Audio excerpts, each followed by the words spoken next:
all so much for having me. It's been great to be here. Everybody has been amazingly friendly, and I'm so glad that this is aired because it would be real awkward for me to talk about food and y'all not get to see anything. So appropriately enough, I will be talking about holidays and sort of the impact of Passover on Jewish American cookbooks. Is the volume good? Can you hear me? Okay, marvelous. So yeah, like Dr. Yu said, my name is Jessica Plichta-Kellar. I'm a third year PhD student at Auburn University in Auburn, Alabama. That's about a 6-hour drive from here and about an 8-hour trip from the Atlanta airport. Up here at today's date, I also, when I do these presentations, like to have the Hebrew date, so that's what that other date there is. It is the 9th of Nisan, 5786, in addition to the 27th of March, 2026.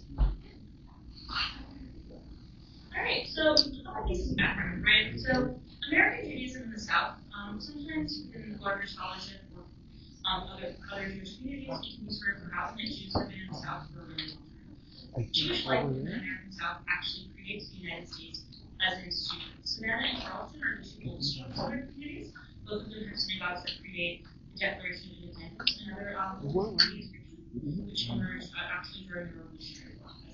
I know that we have all sorts of fine debates about what is the South, what is not the South. I'm from Virginia. I'm from Virginia Beach originally, so I understand the merits of having this conversation. For the sake of simplicity, I use the definition used by the Institute for Jewish Life, which is an organization that talks about Jewish life in the South, as one might imagine. So when I do math here, there are about 1.5 million Jews in the American South.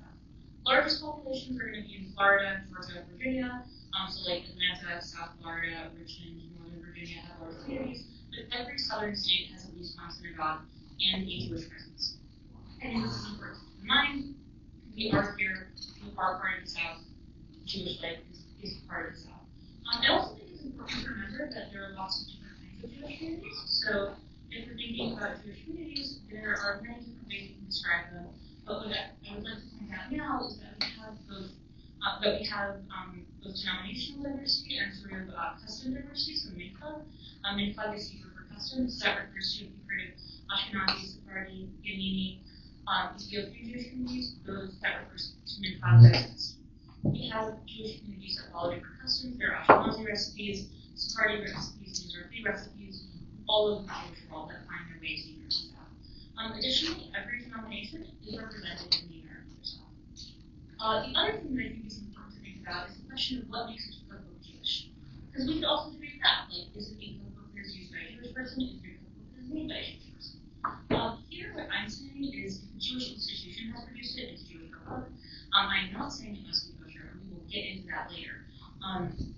But in terms of what is a Jewish cookbook, I'm defining it as Jewish people as a group in this cookbook, probably for a Jewish organization like a synagogue or federation. Alright, my main argument here is that making a cookbook isn't in itself an act of community building. So this applies in a few ways. So in the immediate sense, making a cookbook is not a single individual. Lots of people are involved when cookbooks are created. So you have the chair of the committee, you have the synagogue sisterhood who's coming from a synagogue, which many of them are. You have the people contributing. So even if you're not on the committee, sisterhoods, adopted groups, the neighborhood groups, other Jewish women's groups would stand out and solicit from their wider communities recipes for these cookbooks, which meant that people were participating even if they're not on the committee. So it offers us this snapshot to the community and to a given community in a particular moment, depending on the budget they speak. The shortest I've heard anybody make one is in about 2.5 years, and I think that is exceptionally expedient. Most of them take more on the order of 10 years. Other people have told me different communities as I've done my interviews have said, oh yeah, really we were working on those 30 years, we just focused on 10. So it's something that everybody's involved in, that people are invited to be involved in. It also stretches across other geographies and intergenerationally. So something that comes up a lot in cookbooks and people talk about the cookbooks that have contributed to is the idea that they're connecting to the past, the present, and the future. So I have a couple of examples later on, but the idea that we were Hebrew for generation to generation, this is actually an immensely popular title for Jewish cookbooks because it stresses the idea that I didn't come up with this recipe myself. I got it from somebody who got it from somebody. Most often, people's mothers, grandmothers, and aunts cited as, oh, this was Aunt Sarah's favorite recipe, this was Bucky Hines' beloved recipe, so on and so forth. That intergenerational component in the past, we also see them in the present where they're used as gifts, and as a way of bringing children and grandchildren to cook and to learn to cook dish. Also, another thing that we see is that we see that there's connection with larger communities. So in Jewish cookbooks, food is an inherently syncretic practice, so it does not exist in a world.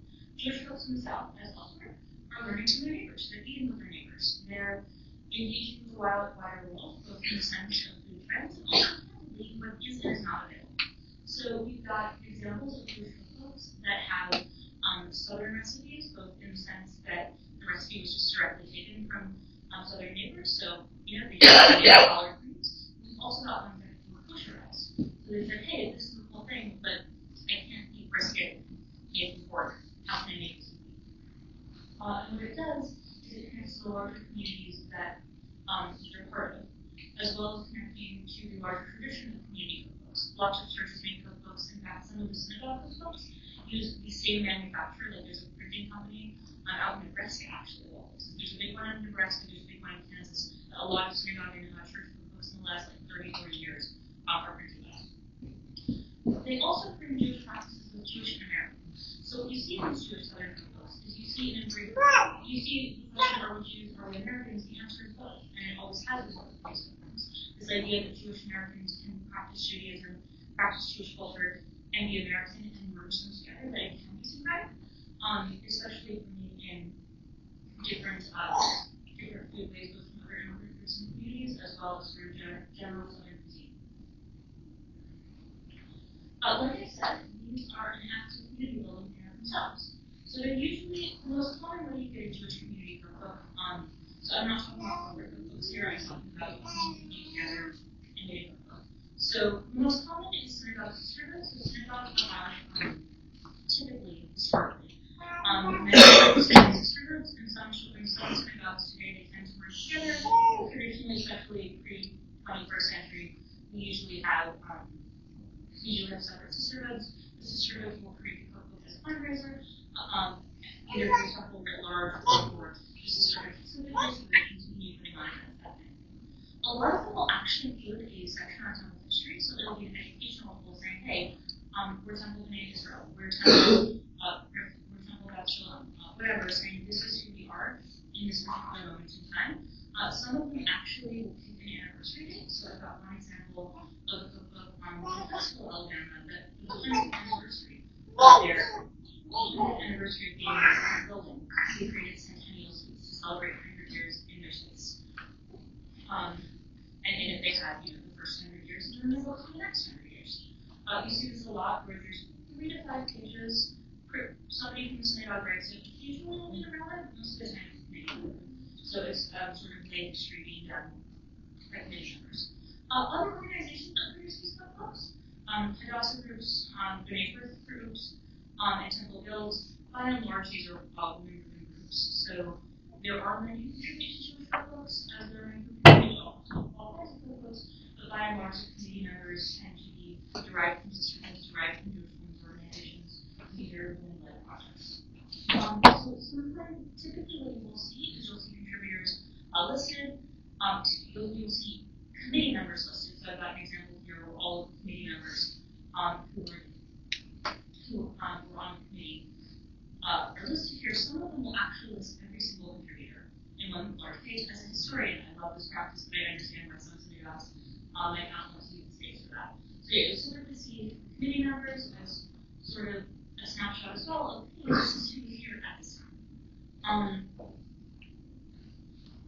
And what you will also see in some examples is because of how long some of these cookbooks take, sometimes you will see that there are committee members who have passed, or there might be someone credited that it was somebody's mother who was passed before the book was published.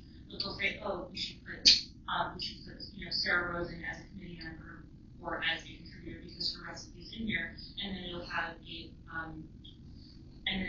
Hebrew the letters that indicate may their memory be a blessing next to it. So they have to serve on the memorial.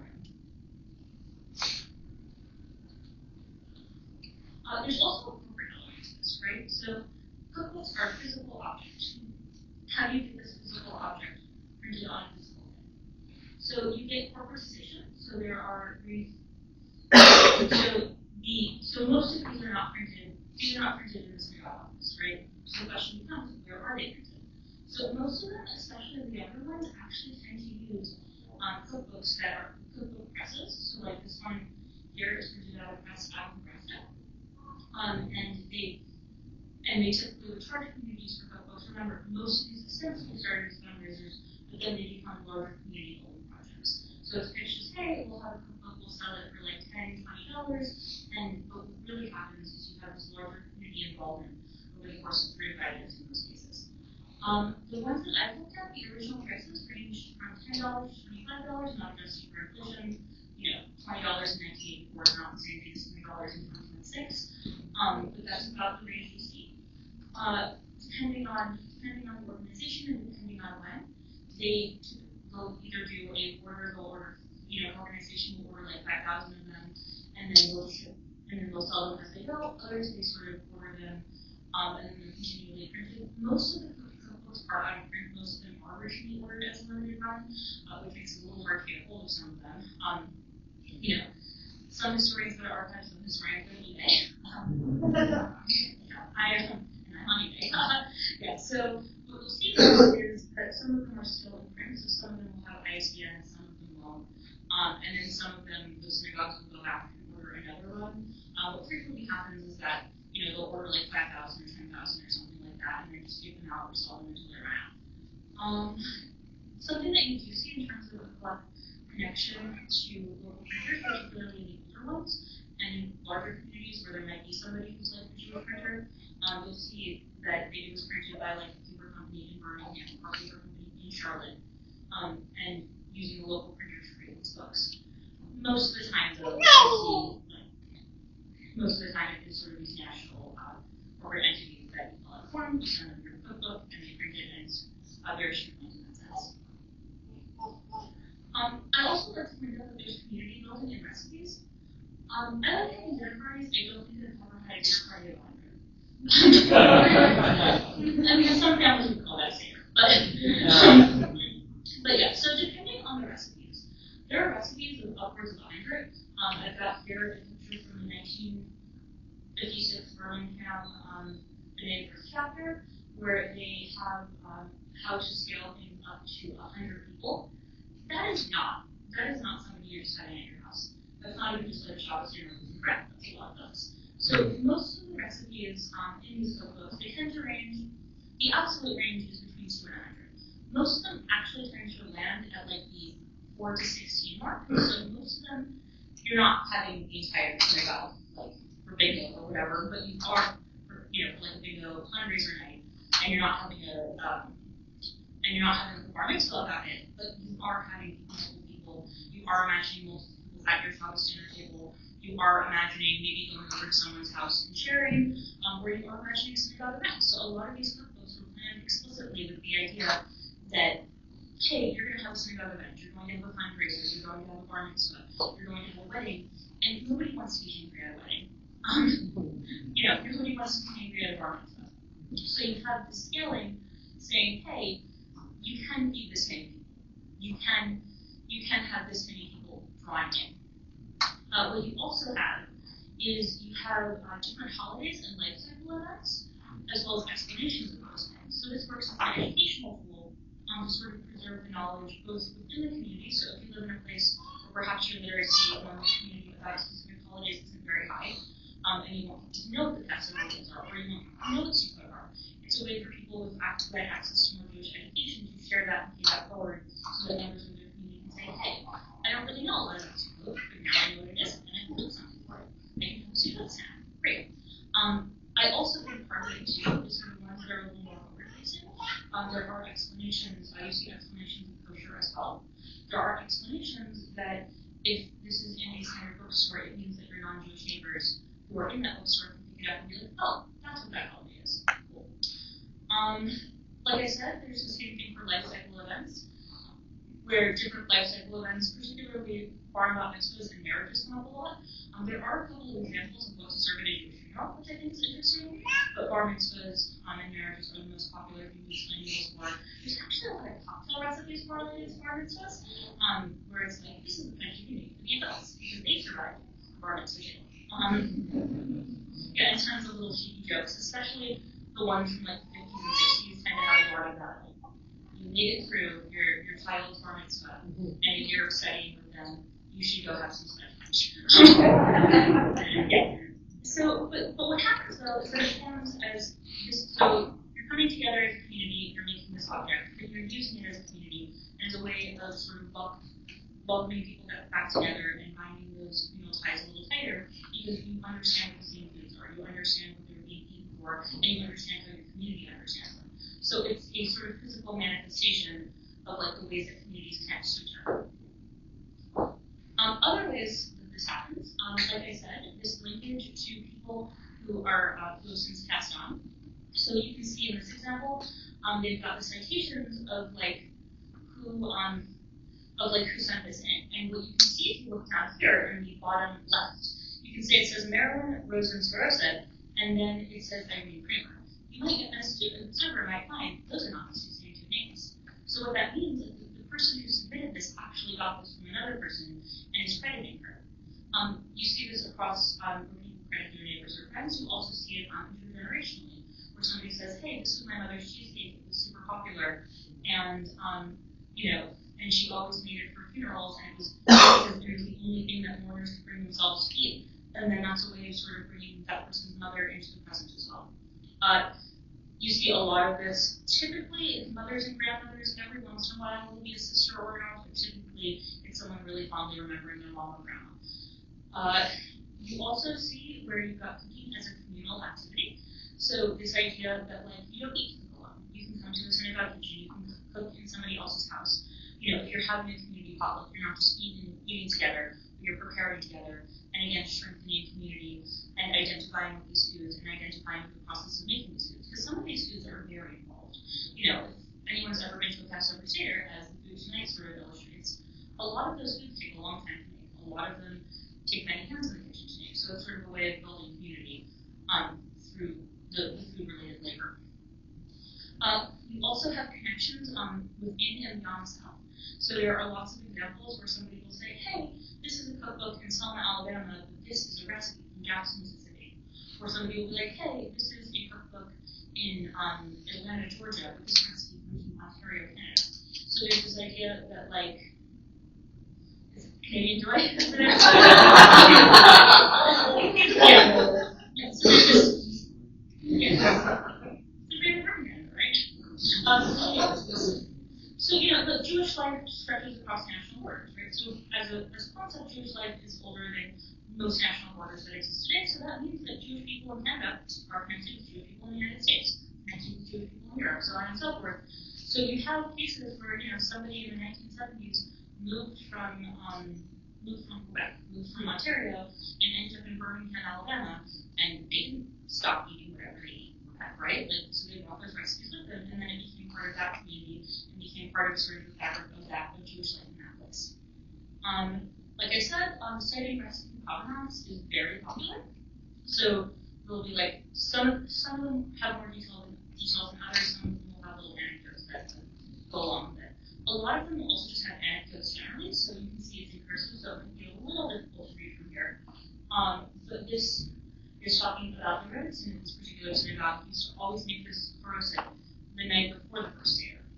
So it's saying, hey, we have memories of this specific person making this specific food, and this is what that experience was like for us. Like I said, there's also evidence of connections to a wider community in the South. Jewish people in the South are interacting with the South at large. We're not just hiding at the synagogue and eating matzo ball soup. We're also going out and eating lots of kinds of soup. So we see this in a few ways. So one that I think is really cool is particularly for some of the more modern cookbooks, they've become launchpads for relationships with local churches, like interfaith relationships. So there are several cases where a Jewish cookbook is published by a synagogue, there's a little bit of local coverage that says, oh, hey, Southern Fried Matzo is published by the temple in Tuscaloosa, and then a couple of the more progressive churches will reach out and say, hey, we've been trying to do the book, but can we have your expertise? And that's sort of a way of connecting with the wider community that I thought was really interesting. I was talking to some of y'all about this before, but you've got recipes that get adapted, so you actually have cases of soul food getting adapted and kosherized by Southern Jewish recipes. You've got cases of like different vegetable dishes, cases of different meat dishes being adapted. Sometimes just the recipe is adapted as is, and sometimes it is kosherized. So a lot of brisket recipes that were clearly intended for pork originally are kosherized so that you can make it with beef. It is still a challenge in many places in the South to get kosher beef. So for example, in the state where I live in Alabama, there has not been a kosher butcher since the 1960s. Yeah, I was talking to some folks in Birmingham a couple weeks ago. I asked them, oh, is there a kosher butcher? And one was like, there was one who had just moved when I got here. And I asked her when she had gotten to Birmingham, and she said 1969. So it was a living memory that they had one when she got there in 69. So what people do though, for folks for whom kosher is a meaningful practice, they will ship in from out of state. So in eastern Alabama and central Alabama, I live in eastern Alabama, that typically comes from Atlanta, and it's delivered to like the Chabad house parking lot in a lot of places, or to like a rabbi's backyard, and then the community distributes from there, which is still an active communality, right? Like you still have coming together to process the food, it just looks a little different. And then in some places, like in northern Alabama, it's typically Huntsville. In Huntsville, it's typically from Nashville. So you have the larger Jewish communities supporting these smaller Jewish communities in terms of access to kosher meat. So, like I said, connections across state lines. So you'll have that both in the sense of the kosher meat thing I just talked about, where somebody's like, oh, I can't get kosher meat or kosher other product in Birmingham or in Huntsville, I'll go to Nashville, I'll go to Atlanta, but also in the sense that people move around. I mean, show of hands, how many people are now at an institution that is not in their own state? Yeah, most people move around. So there are Jewish folks from Mississippi who found their way to Alabama, to Georgia. There are folks from Georgia who found their way to Virginia, so on and so forth.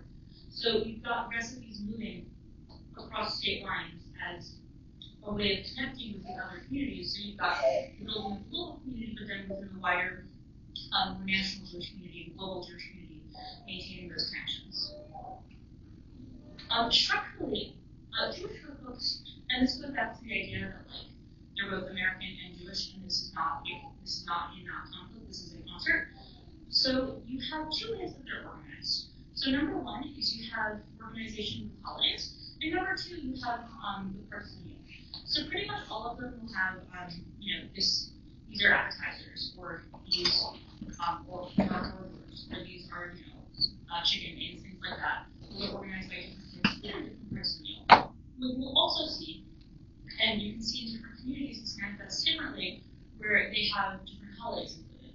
So every single one I've looked at has included something from Passover. Universally, I'm yet to find a counterexample. Maybe I'll find one in the next couple of years. But Passover, because it incurs Passover, and my theory on this is because it incurs additional kosher obligations to be observant. Passover almost pretty much always has a holiday section that says this is what you can eat on Passover, because that is a hard question. So for context, Passover has, in addition to the mainstream kosher rules, for the week of Passover, you have additional rules around leavening products. So if there are 7 certain grains, and then some communities extend it to additional grains, and you cannot have them if they have been in contact for more than 18 minutes before they're in the oven. So that severely reduces what you can eat. So like no bread and chicken on Passover, for example. That can be things because that's so distinct from the rest of the Jewish calendar that appears in all of the books I've looked at so far. Other than that, though, there's a lot of variety in the holidays included. So you can see that some communities would have different debates over like, okay, we're including Passover, that's given. Do we need a high holiday section? Do we need a Rosh Hashanah section? Do we need a Hanukkah section? And if you're going to have the sections, do you organize them? Are you going to organize them by Jewish holiday, or are you going to put the holiday stuff in its own section, or are you going to have an index? So I've got examples here. So over on the farthest to the right, you can see this is an example of a cookbook that said, hey, we're doing the high holidays, Hanukkah, Purim, and Passover, and they're kind of in their own like chapter of that. Over here, you can see all of the holidays on the far left put together. And then in the middle, you can see an example where they created a special index where they have explanations written by congregants, written by committee members, saying, hey, this is what rosh hashanah is, this is what you can eat, and then it gives you, and then it's separate from the regular index, so it's a way of cross-referencing. It also means that some of the things appear under multiple holidays, and they didn't have to make the decision whether, say, Haroset, well, that's that example, that's very clear Passover, whether latkes should go under Hanukkah only, or latkes are also kosher for Passover, or you should also put them under Passover. You can also see, no big part, you might be saying, that's the day we don't eat, and you would be correct. As you can see, it's actually got a quote from an older cookbook. Yom Kippur cookery, shame on you. You should be fasting. And that's from Love and Conditions, which is a fairly famous Jewish cookbook. But okay, you don't eat for 25 hours. If you're not eating for 25 hours, the 25 hours does end. I know it feels like it doesn't for those of y'all who observe Yom Kippur, but it does end. You want to eat something at the end, right? So here it's got a list of recipes that they suggest for Yom Kippur breakfast. So yeah, as I've noted, there are, in my observation so far, 3 different ways that you organize holidays in these Jewish cookbooks. However, the most common seems to be picking 3 to 7, 3 to 8, and then divvying them up that way. Some of them just have a larger section, and a couple of them have the index option. Like I was talking about, there are basically 2 ways that the organization happens. So by meal and by holiday. So you can see in my example on the right that example is actually from Centennial Sweets out of Huntsville, which is only a dessert cookbook, but they still have it broken down: cakes, brownies, pies, tarts, breads and muffins, cookies and pastries, candy and snack, holiday traditions, and then this and that. They put their holiday traditions at that, but they still have them. And then you can see this is from generation to generation out of Montgomery. And then they've got it broken down like starters, specialties, entrees, compliments, finishes, and then they put celebrations. A lot of them will also see, if you can see my example on the left, there's the order information listed in the back. So a lot of them will encourage, hey, if you want this cookbook, depending on how you need it, they'll either tell you send off to, such and such publisher in Nebraska with a check for $25, or they'll say, hey, send a check for $25 to the synagogue and we'll send you a copy. So it depends on, and which they chose depends on like how they need it. That comes down to. Like I was talking about, we've got some more examples of the Passover stuff. Passover is always included.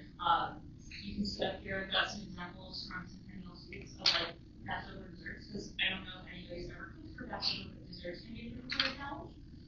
So they've got an example of fruit from latte. They've also got a way to make cake kosher for Passover. And like I said, they have like a variety in which holidays, but Passover is pretty much universal, and Hanukkah is not universal, which I think is surprising to a lot of folks, considering the outsized role Hanukkah plays in a lot of American Jewish spaces, but Hanukkah is very frequently included, and then after that, the high holidays are pretty popular as well. I do think as a trend, this does reflect in terms of like observance and in terms of sort of the mental space that Jewish communities get different holidays. I would say Passover, then somewhere between Hanukkah and high holidays are the most widely celebrated. I think that makes sense. Most of the cookbooks are typed. Some of the oldest examples are handwritten, but most of them are typed out, which as a historian of the 20th century, I appreciate. Something else that I think is important here is the idea of building communities through dietary restrictions. So the idea that like who gets to participate, who can eat these foods. This is the most comprehensive dietary restriction listing I found. So this is from Southern Fried Matzah, by the Temple of Alabama, and they have 7 options for how they label it. Most of these are not as specific. Most of them. So in terms of kosher, some of them will have unkosher things, some of them won't. And they'll typically label it something straight, that is to say not kosher. But typically what you'll see is kosher meat, kosher dairy, kosher bark, and then not kosher if that's an option in that particular cookbook. This one gets really granular. Sometimes they won't label it at all. And then other cookbooks, some of them will actually label vegetarian specifically, as a way of saying, hey, this is just clean for vegetarians, but sometimes that will also fall under carb. Carb just means neither meat or dairy. This one also has like the explanations of the kosher laws. most of them have something, especially the ones made after about 1990, will have something explaining what kosher is. Some of the older ones will just assume that you either know it or if you don't know it, you don't care. But this sort of appears as a trend starting in the late 80s, early 90s, where it explains what kosher is. So in this example, it actually has it sort of broken down. Meat has to be kosher from kosher animals slaughtered a kosher way. Dairy products are kosher if they come from kosher animals. Hard products are neutral, so like an apple, there's no kosher issue because there's no meat or dairy involved. Eggs are considered carb. Fish are considered carb, and fish must have fins and scales. And then most of the chemicals around harvesting fruit that are probably not an issue for most people in the grocery store. That would find more if we live in an agrarian society. And then there's also, this point also has some breakdown over like what is and isn't. So shellfish are not kosher, so you will see them in some Jewish cookbooks, but they are explicitly not kosher. Additionally, hunted game is not typically kosher because of the way that kosher meat has to be slaughtered. It used to be slaughtered by a shochet, a kosher butcher, in a specific way, by a very sharp knife in the neck, so like something that has been hunted in the wild probably didn't die that way. And as I mentioned before, some of the books will have a little marker in Hebrew, which stands for blessed memory, saying, hey, this person was part of our community, this person is dearly missed, and they are dearly missed. I've been talking about kosher a lot. This is the front, this was the page before this particular one. So in this book, they actually talk about, why they didn't why they included non-kosher things as well. This goes back to cookbooks as an educational whole. Not everybody in your community would necessarily learn what kosher is as a child. Not everybody in your community would necessarily remember if you didn't learn. I mean, if you went to Hebrew school, how many days were you really paying attention?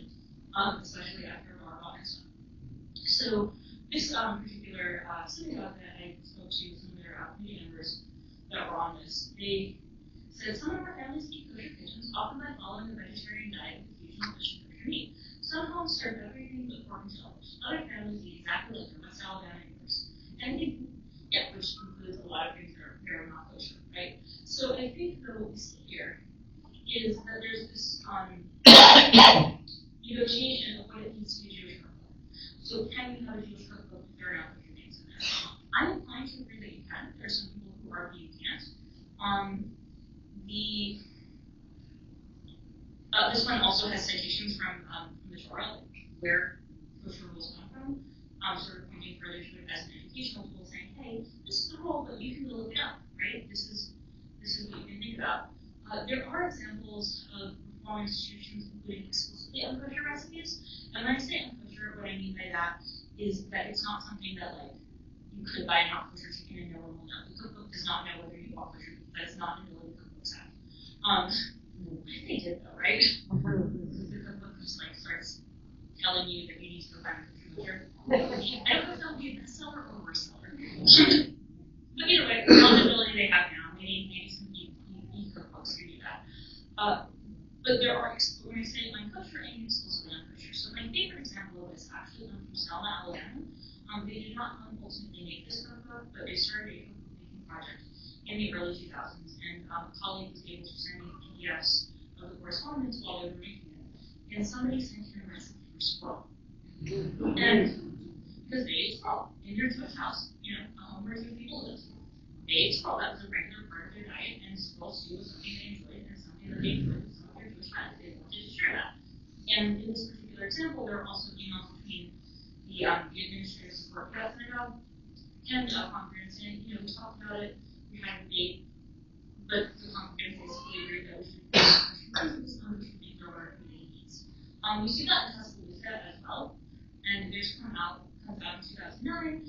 They actually had more of a discussion about it, and what they basically decided is, hey, as a community, we must sort of kosher style, the honest representation is what we actually need, right? The catch here, though, and I think this is actually one of the most Jewish things ever, is this cookbook that they still have in print, it's sold at their local bookstores. They also give it in baskets to neighbors. It has these unkosher recipes including pork products, mixing meat and dairy, shellfish, that kind of thing. Their spaces are actually kosher style. So they have community potlucks that members bring food to, but the food must be kosher style. So in this group, you see that in almost all southern Reformed congregations, and even northern Reformed congregations, that the potlucks are not kosher. They're kosher style. Yeah, so you see, yeah, so I'm making, yeah, exactly. I'm making a distinction here between kosher style and kosher.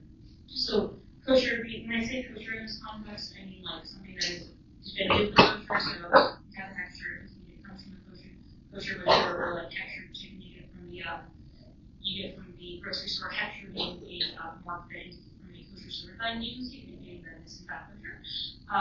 So, and a lot of Reform synagogues, more in the south, but in many places in the north, will be kosher style, in the sense that their members come here not kosher, but whatever their members are raised with potluck is theoretically kosher. So, the mac and cheese might not be made in a kosher home, but it is made without any kosher ingredients. So when I say unkosher, I mean things that there's no way that this can possibly be kosher. My favorite example of that actually from the solution to this particular book is there is a jello recipe that is listed as straight. That is to say not kosher. And then there's a little note at the bottom that says this can be made kosher by using kosher gelatin. Because typically gelatin is not kosher because it is made from pig bones and parts of pig, so that is not considered kosher. But you can get kosher gelatin, but it's hard to get, and it's hard to get in rural places, right? Other examples, Mobile, which is Mobile Reform Synagogue, there's the Springville Avenue Temple in Mobile. There has 3 cookbooks, which is the most of any singular synagogue that I looked at so far. 61, 71, and 1990. And in all 3 of them, they have a seafood section. So Mobile, for context, is on the Gulf Coast. So they have seafood restaurants, they have seafood, people go fishing. And there's no debate about it, there's no commentary. In the Tuscaloosa one, which is substantially younger, there is kind of this debate and is kind of this conversation. But in the Mobile example, they actually, they just printed them without some further commentary. And those are the older ones. All 3 of these organizations, so some has since disbanded as a congregation, but is now working to New Zealand. Tuscaloosa and Mobile synagogues that I'm talking about here both still exist. They are reformed, and they have kosher style spaces like we were just talking about, where you don't have, if you're bringing lots of soup, it doesn't have to come from the kosher kitchen, but you can't put non-kosher chicken in it. Some kosher style spaces will allow for non-kosher chicken, but most the expectation is theoretically kosher food.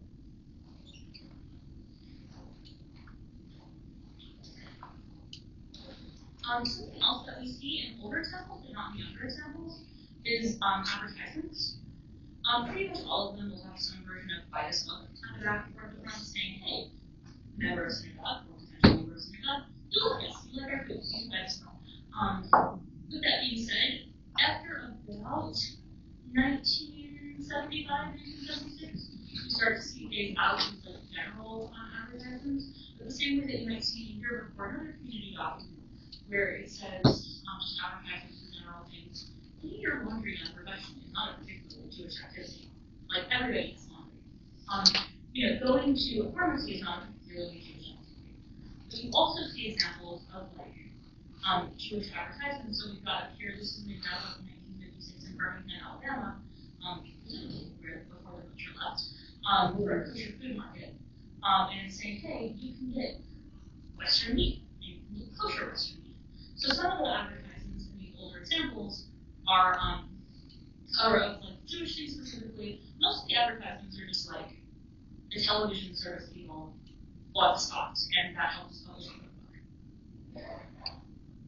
You also see explanatory text. We talked a little bit about the explanatory text for kosher and for different holidays.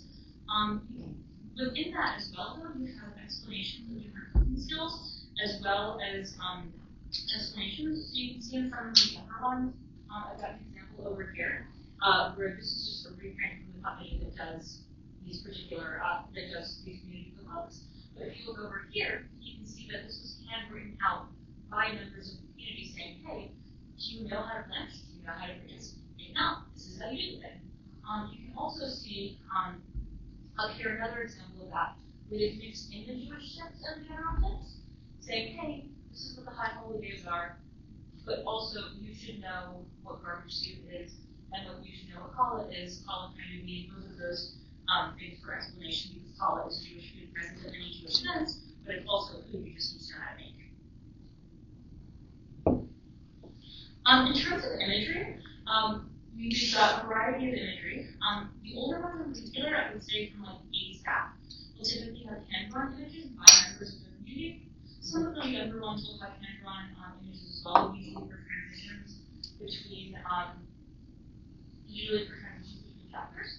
But the older ones will have like little things accompanying. So this is from the cocktail page of one of the cookbooks, where you can see that the person who submitted it, they've got their name there, and then you've also got a drawing by another person with different initials. But they decided, hey, we just want like a little drawing to go with their cocktails.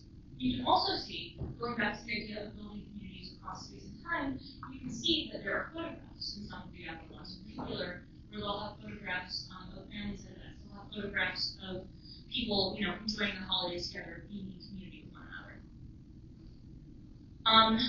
Like I said, they're used as gifts to children and grandchildren, particularly for B'nai Mitzvot. I found a lot of people will say, oh, yeah, we made this cookbook in 1991, but I gave it to my grandson for his bar mitzvah 5 years ago, and he still calls me sometimes and asks me how do I raise things or whatever. You also see them as welcome gifts to new congregants. These projects are ongoing. Something else that you see is going back to the idea of like community participation and community memory. In some different communities had different processes for how they decided which recipes to include. So you have so the committee would be formed. They would solicit recipes. They get the recipes back. Some of them reprinted everything, including just straight up duplicates of things. Some of them narrowed it down based on saying, well, I can't justify 12 challah recipes, but I can justify 4 because there are different methods to making challah. So they got one by hand, one by dough mixer, handheld mixer, one by stand mixer, and one by bread machine, things like that. In one example, they actually taste tested every single recipe before they printed it, and they rejected recipes that they did well. Most of the recipes they did not like were, in this particular case, were rejected because they were too difficult to make. Part of what's going on here is this is a usable object. You want people to actually use it. If it takes 5 pages and requires skills that nobody born after 1942 has, then it's not a practical thing to put in your cookbook in 1983. It's just not. So there's different recipes. Most recipes are accepted by these committees. So most people are able to look back and say, oh, hey, 20 years ago I sent this recipe in and they published it. Look, that's it. The other thing that I really want to stress is that these projects are ongoing. So Jewish cookbooks and Jewish communities writ large are in the South are living things. We continue to exist. We continue to produce cookbooks. There's actually an example from Mississippi produced in 2021. So this is something that I think probably hit its heyday between about 1960 and 2010, maybe 1960 and 2005. But it still goes on. There are still cookbooks being made. There's still this community engagement going on. There's still like this combination of literary tradition and culinary tradition. Like I said, this links the Jewish South to the South as well as to the wider Jewish world. These are in conversations with other projects, both in the sense of somebody will say, oh, well, I live in Macon, Georgia. My sister lives in Birmingham. They just made a cookbook. I think we should make a cookbook, or whatever. And then you'll see things get copied over. So it became very common at some point to put in the blessing over bread at the beginning of the cookbook. And when I asked people, hey, why did you put in the blessing over bread? A lot of the answer was, well, we saw another cookbook do it, so we thought that was just the thing you did. We're having food, we should bless the bread, obviously. And I don't know who started it. I don't know whose idea it was originally. Everybody thinks it was somebody else's idea. But what the thing is, though, is that people were reading these other synagogue cookbooks. Also, on their shelves, they have cookbooks from around the South, non-Southern regional cookbooks. You can find in personal collections and synagogue collections. Some people might even have seen like church cookbooks, things like that. As a trend, I would generally say that the cookbooks are less edited than corporate cookbooks and a little more chaotically organized because there's a priority of community versus streamlining. So if what's important to you is to make sure that everybody's challah recipe is in, it's not going to be as streamlined as if you're trying to determine which is the most important policy, or which is the best common policy, right? So there's this priority of community and community politics and community feelings over necessarily efficiency. Also, most people putting these together, there are people counterexamples, most people putting these together are not professional cookbook makers. They're not cookbook authors. They're like people who enjoy cooking, people who love their synagogue, who love their community, who want to make a thing. So there's sort of a chaos that comes with the excitement of not having professional standards that you've just been following for your job that you see in these cookbooks, and sort of the prioritization of community and sometimes community chaos over the most streamlined version per se. We are at the end of my PowerPoint. I think I'm at the end of my talk time. But I did want to point you all in the direction of a couple of further resources. So number one, the Institute of Southern Jewish Life has an encyclopedia of Jewish life. Great source to start with. There are a couple of books on Southern Jewish food that I recommend, Mossville Gumbo and Kugels and Collards. I have an article coming out that's not out yet. I thought it would be out as an hemisphere about the Alabama specific version of what I've been talking about. It will be in the Alabama Folk Life Association's tributaries. And then, probably most importantly, your local cookbooks, which you can do here tonight, displayed over there.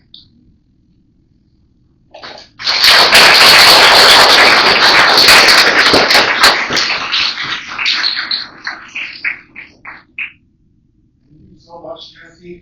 If we're going to open it up now to Q&A, so if you have questions on this wonderful presentation, just shout out, raise your hands up. Well, so many of us are professors, so we have our own way of doing this. But yeah, questions for her. Questions? Thoughts? Do you think some of the non-kosher food like squirrel came into the local diets because of the Great Depression? That's a great question. I think that might have been part of it, but I actually think most of it is sort of living around the habits of non-Jewish neighbors and society. So, in West Alabama, where Selma is, squirrels are getting lots of people eat because lots of people went. So I think that's part of it. I also think the challenges of finding those Jewish foods, that you're not, if it's 1939, you're not, the Depression may be over, you're still not getting kosher beef in Selma with a whole lot of effort. So I think it's sort of push and pull of availability of non-kosher things, unavailability of kosher things. Yes. So, Yeah. So is there any indication with any cookbooks that they take regionally recognized dishes and try to incorporate them or not? It could be for food or opera but buffalo wings or whatever. I've actually seen a lot where whatever is being going back to the water makers eat that one. So an example of this would be conservatives are continuing kosher, and they struggle a lot with this. So a lot of it, so brisket is very popular in most parts of the South. So different versions of, and there are traditional briskets. We also see this clearly started as pork brisket and was then kosherized. And then another example is collard greens are very popular in the South. So and traditional guys of fish. So collard greens, beans, basically things that we would use pork by use make other people for it.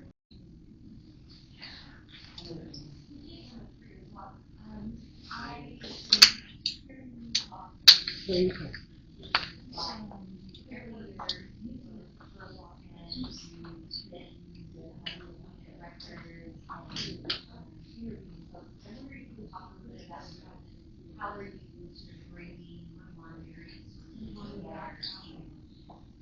Yeah, sure. So my primary source of cookbooks, and I also work with what I call cookbook objects. So things that maybe the other cookbooks like solid journal, they never became a cookbook, like they were there in the process. I also have corporate projects and corporate cookbooks. Corporate projects also include things like Haggadot sometimes have Haggadah being a guide for the Passover meal Seder. Haggadot sometimes have the recipes in them. There are also Passover menu planners. Passover in particular has great archival visibility. But kind of where I start is like, okay, my sources are the cookbooks, and then I think about the cookbooks in conversation with each other, particularly locally, because most Jewish communities are not in isolation. Most Jewish communities, people say, oh, I'm from Virginia Beach, but I was Boston. So in New So where I'm from in Virginia Beach, there's 12 or 14 synagogues. Lots of families will have multiple memberships. So you can kind of see, oh wow, this person is a member of this synagogue, but their daughter is a member of that synagogue. You can kind of see the crossover. So I kind of try to follow the sources on that. But I start with cookbooks, and then I sort of bring in oral evidence, and then I kind of use the more traditional sources as far as like archival practices go, and bring them in to sort of explain things that the cookbooks might not say explicitly. So something that I spend a lot of time doing and thinking about is most of my audiences are not going to be Jewish, right? And are not going to know what kosher is. How do you explain kosher in a way that is succinct and effective without trying to what you're actually talking about? I'm sure you've seen jokes about like 1950s jealous omelets. Are there any Jewish recipes that were like really popular at one point that just kind of gone away? A lot of students. I actually thought about something different. So I'm going to answer the question that I thought we were asking first. So yes, there are Jewish yellow ones. There's one, and one of them is the kosher one too, where it has an entire Jello mold chapter from 1984. And I don't know I don't know where the kosher gelatin in Birmingham, Alabama from 1984 was coming from, probably Atlanta, but they were apparently importing it in bulk. So, but sort of the Jewish equivalent to that, I think, would be sweetmeats. So a lot of Jewish communities traditionally would eat different parts of animals, and this is true of other communities as well in the U.S. and elsewhere. So like liver, heart, lungs, pichal, which is like cat's foot jelly. Those have largely fallen out of favor. I think organ meats in general are not very popular with Americans, so we do see that reflected in Jewish American cookbooks that the younger ones are less likely to be like, it's a big cat's foot from the butcher. Wouldn't. Even though their grandmothers would have been finding or great grandmothers would have been finding that. So I think sweetmeats is probably the answer to that. So chicken feet for your chicken soup, which makes this stuff. Yeah, that's kind of gone. So.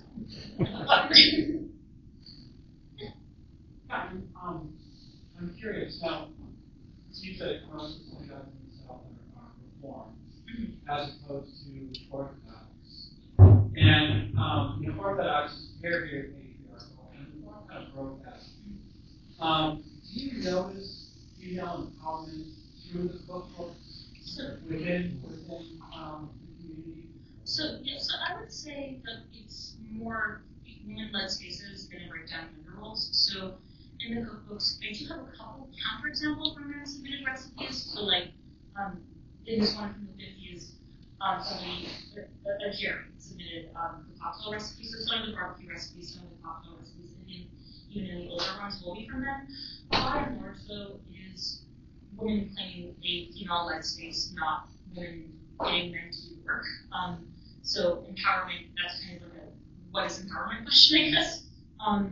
In terms of, so typically, yes, what I would say is there's women's leadership in these cookbooks, but there's also women's labor and overwhelmingly women's labor in these cookbooks, and sort of the very traditional gathering of kitchens and food preparation, assigning that to women. You do see it changing a little bit. So a lot of folks I talked to would say, because most of the people who worked on a cookbook were like older when they did it, so very few people who worked on cookbooks in the 70s or 80s are still around. Those who are now older, and they say, oh, I noticed most of the recipes come from women, or like even some of the recipes submitted by men will say, this was from Jack Cohen, from his mother, Sarah Cohen, saying the woman originally. So with some community members I'll talk to will say, yeah, my husband or father would never set foot in the kitchen, he doesn't know how to make coffee. But my grandson is doing this with me. So I think when the cookbooks are made themselves, I would call it empowerment, but I would call it maintaining like a space for like women's creative expression. And I would also say that in the past 10, 15 years, they're being used as a way to break down some gender roles. So what you were talking about, like there's no kosher chefs in the steakhouse. Or kosher, sorry, yeah. Is that so? That's just talking about is there like restaurants and like special cooking? Yeah, that's a great question. So to back up a little bit, again, this goes back to one of my great challenges in life. How much background does my audience need? Because sometimes I speak to exclusively Jewish audiences, and they're like, you made a mistake on page 66 of the Maxwell Classic Guide, it says whatever. And sometimes I speak to non-Jewish audiences, so level of background. That's a great question. So a kosher butcher is someone who butchers the meat. So for some meats, it's kind of hard to ship them once they've been butchered, or once they've been butcher slaughtered, so you typically only see them at the butcher. There are others like different parts of chicken can be shipped around pretty easily. Different fish can be shipped around pretty easily. So when I say kosher butcher, I mean like the actual guy in the butcher shop doing the slaughter according to kosher rules.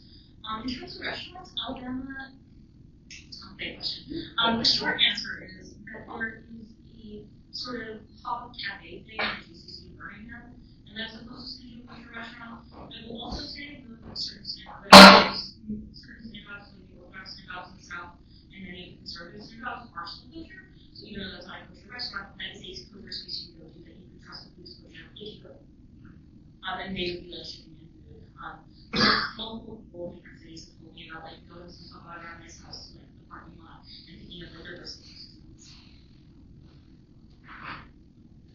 Other questions?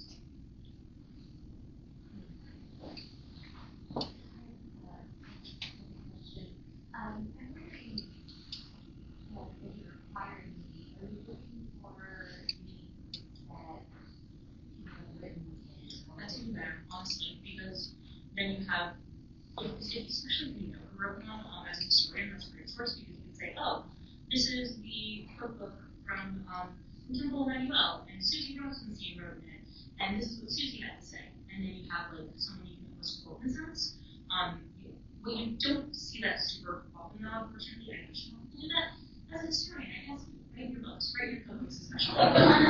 You will see though, more commonly, let's go through see by an example, is people will put a little star or a check next to their favorite recipes. So some of them will actually have a blank space at the beginning of the book that says write your favorite recipes here. But what you'll see more commonly, I don't think of any examples of this, where somebody will put like a little star here or a little check or something saying this is my favorite. Which again, it's not as great as somebody saying, this is my favorite, I love using it as texture. As a historian, I appreciate that. As a realist, it's not happening. But yeah, love that next verse. Other questions? Or All right, thank you so much.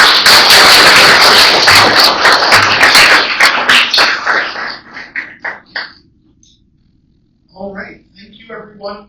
We will still have the exhibits. If you have not had a chance to go through and look at the wonderful work that my students have done on these exhibits, please check them out. We have, like Jesse mentioned, we have a bunch of cookbooks from our region, including some from right here in Kentucky that we have just a wonderful man from Paducah was able to help us get. So do take a look at those. And like I said, otherwise, thank you so much for coming out. And this has been wonderful. We are lucky to have had Jesse here, and we're lucky to have Les here doing all the food. It's always delicious, and we're just lucky to have you all here. So thank you.